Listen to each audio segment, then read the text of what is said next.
うまい顔してるやん。いやうまい。こんな食い方ある。ここまで大きいのってなかなか難しいんですよ。なぜかというと結局じゃんじゃんじゃん。オーナーがするから価値がある。完璧なルーティンワークですよね。企業ではできないことを提供する仕事じゃないですか。はい。きた。うちではタンソルトって呼んでますね。タンソルト。じゃあ神田さんの横だったらでかすぎて大きさほらのよ。俺の上でもほら顔よりある顔より。この切り方見たことないだから。なんでこう縦に切ってるかっていうと、はいまあ、タン1本ありますよね。タン元がまあ特徴としたら特上タン、上タン、普通のタンっていう風に大体3パーツ分かれて縦に切ることによって3つのパーツを1枚で食べれるっていう利点がある。そうなんですよ。で気持ち厚みも出すことによって食感がこっから食べたらプリッとする、こっから食べたらコリッとするしみたいな。1枚のタンでいろいろ味わえる。それがタンソルト。そうなんです。もうドンが焼き方説明してくれるんで。普段べっぴんさんが焼けへんねんから。やった特別やで。これ焼き方コツあるんですか？まあ、コツというかこのタンに関してはもう表面ちょっと気持ち焼き色つくかなぐらい焼きすぎない方がいい。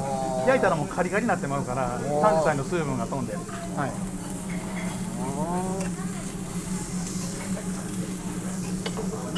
これちょっと揚げていくのはくっつかないようにしてる。そうタレの場合やったらごま油入ってるから焦げつくことはないねんけど、塩焼きの場合やったら結構ねこうペチャッと張り付いてしまう部分。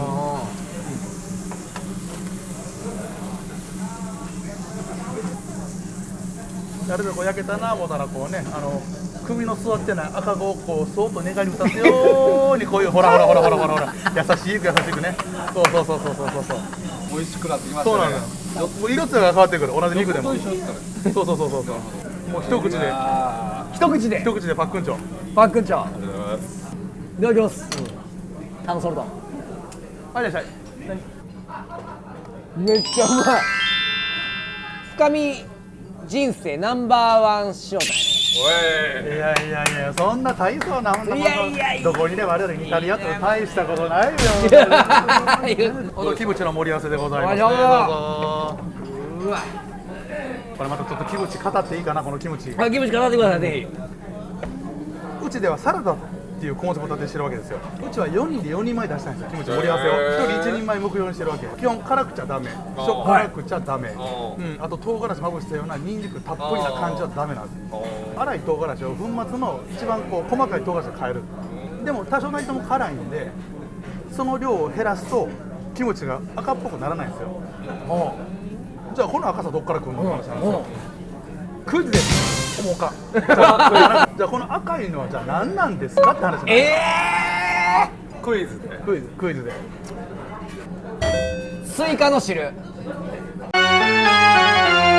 リート散らかしたな。なんか僕はトマトやと思って二人ともボケになってもらえるやん。粉末のパプリカの粉。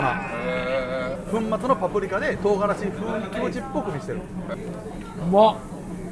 ほら子供さんでももうちょっと水でゆすいで食べれるぐらい。でキムチのポジションって焼肉文化の中ですごい重要なポジションなんですよ。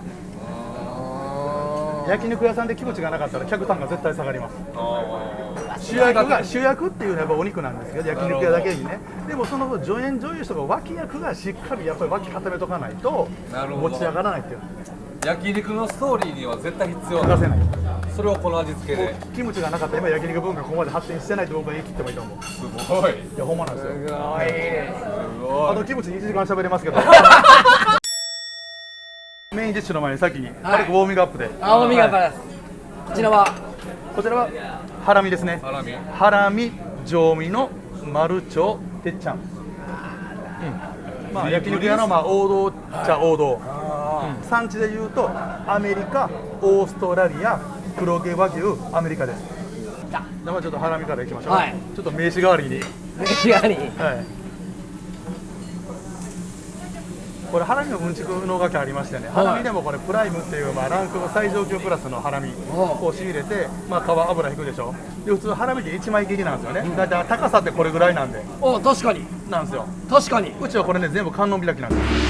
うわなんでかっていうと、はいこれね和牛のハラミでしたら厚めで切ってもいいんですよ。ただこれね US のハラミって少なからずやっぱドリップ臭が残るから厚めで切っちゃうと噛んだ時にその血生臭い感じがありますありますありますありますだから結構薄い方が僕は食感もいいし柔らかいタレが染み込みやすい。開けることによって蝶々が跳ねてたようにこう左右対称になるわけですよ。これロマンチックでしょ。美しいな蝶々のように。そうやで美しい味と書いて美味しいっていうの。確かにこんなハラミのカット見たことある？ないないない。で US なのにもかかわらずもうこれでいける。わお。食べてください一回。これも特製タレにつけて。あねもうタレこれそのままいってください。もうそのままはいダイレクト。いやいや。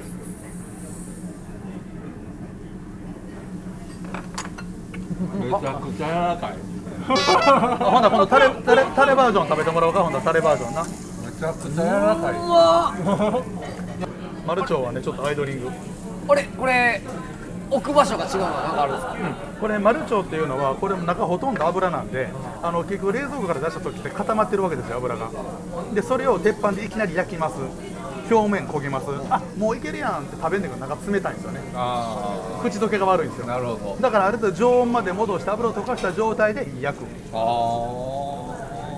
ごい。うちの常連さんはみんなこうやってマルチョウはこうやって焼きます。へー。全部ストーリーあるんです。すごいな。このミノもすごいはお花みたいな綺麗な。そうなんですよ。花咲くようにね。はこれなぜかというとこれもね理由がありましてね、ホルモンってやっぱり南部を洗浄したところで表面のぬめりが結構きついんですよね、でどんだけ濃いタレで味付けしても表面のぬめりがタレを弾いちゃうんです。だから赤身と違って表面にタレを染み込ませはい3番3呼びねタレを染み込ますんじゃなしに繊維に染み込ます。だからこう切ることによってこの一本一本この間にタレが全部染み込んでるから噛んだ時に飽きないんですよ。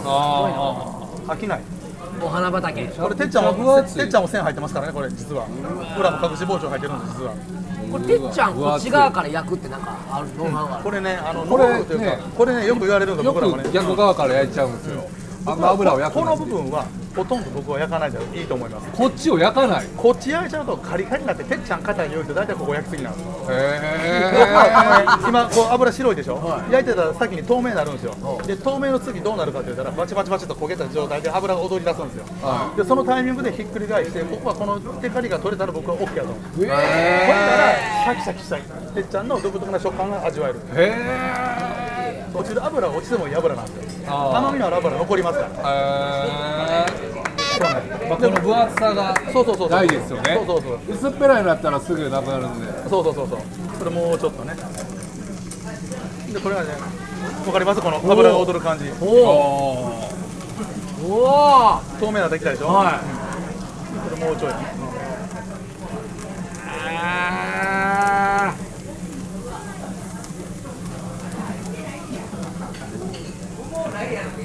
でここ油をしっかり焼いてもう表面照り取れたでしょ。このぬめりがなくなるでしょ。これぐらいだったら OK ですよ。これもタレちょいでこういった食べてみて。このままタレちょっとつけて。タレちょいホルモンタレちょい漬けで。これは普通のホルモンの2倍ぐらいありますね。大きさがね普通の焼肉屋の。もともと焼肉屋さんってみんなカット大きかったんですよね昔は。特にこの出屋敷って労働者の多い町で労働者の多い町って基本タレとかだし濃いんですよね。でカットも大きめなんですよ。そんな中でうちは大きいんですけどもう一つやっぱりこう焼いたらホルモンって縮まるでしょ、鼻からこの半分切っちゃうと硬くなりやすいし、そうだからうちは焼いてから切ってくださいっていうふうにお客さんにお伝えするわけです。なるほど。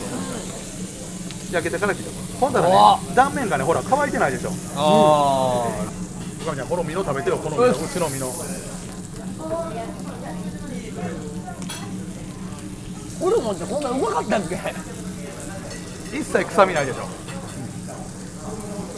硬くない？硬くないですよ。結構裏も線入れたりするんやけどそれやっちゃうとミノの最後の邪気がないわけですよ。すごいなこのカットの肉目線。てっちゃんのシャキシャキとミノのジャキジャキ。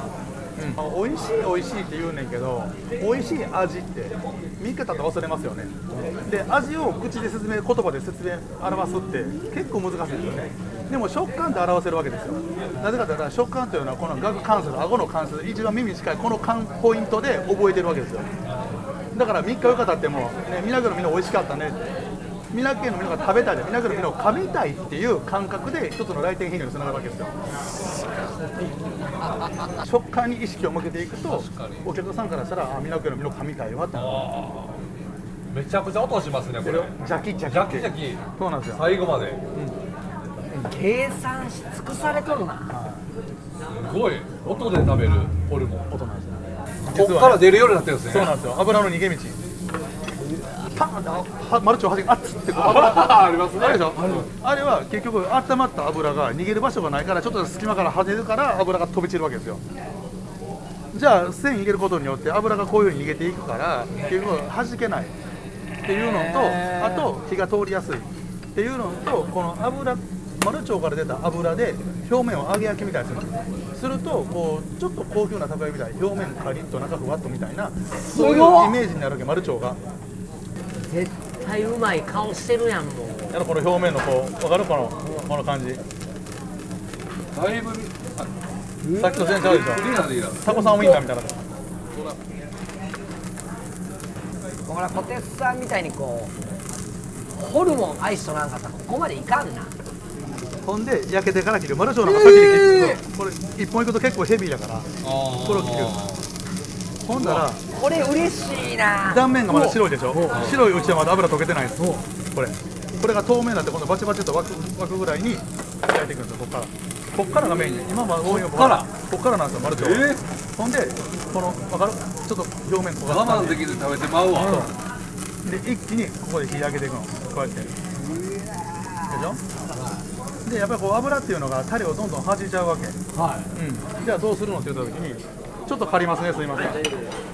タレでフランベしたらいいね。やば。うわ。こんな食い方ある。フランベ。うわ。タレンベって言うんだけどね。タレンベ。もう一回ぐらい。思ったタレンベ。思いつきで。だから結局これお客さん勝手にやったら何やってるんですかと。鉄板汚れるじゃないですかって。今ちょっと大げさにしてんけど YouTube だから。必殺技やん。そう。見てこの透き通った油の感じ。一気に色変わったでしょ。これタレドボ漬けでいって。ドボ漬けで。油がタレ弾いちゃうんでつけてもさほど乗らないです。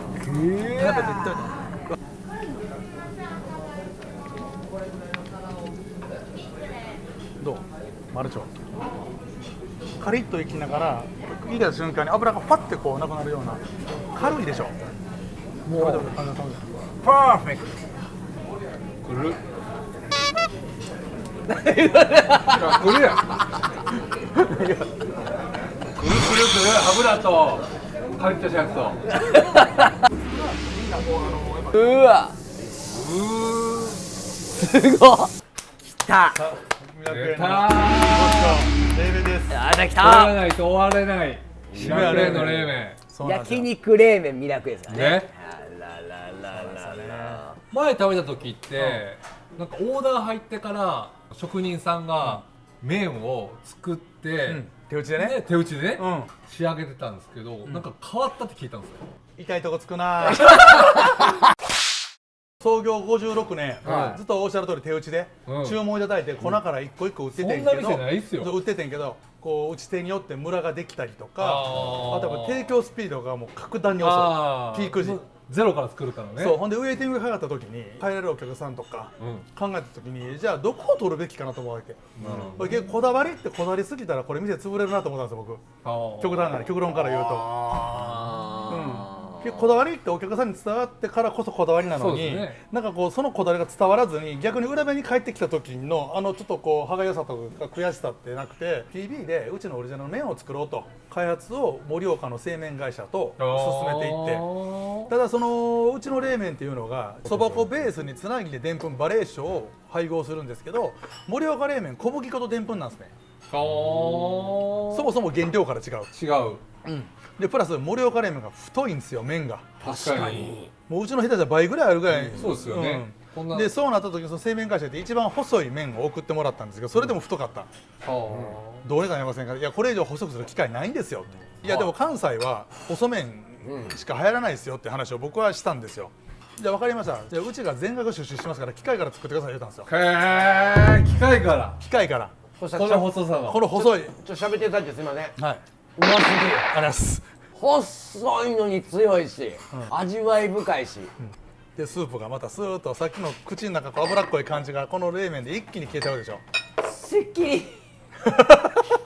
なんでそこまで冷麺に情熱燃やすのみたいな。あいやそれはねと、うち56年ってうちでやってきたのに、その言ったら歴史を確かに一旦幕閉じて、ね、御社の冷麺を使いたいと、ただ細くなかったらうちでは出せないっていうので、っていう分かったと、そこまでやったら、じゃあうちが全国美楽団のために作りますって言って、その穴のそのあれから全部作ってくれたんですよ。すごい。そうなんですよ。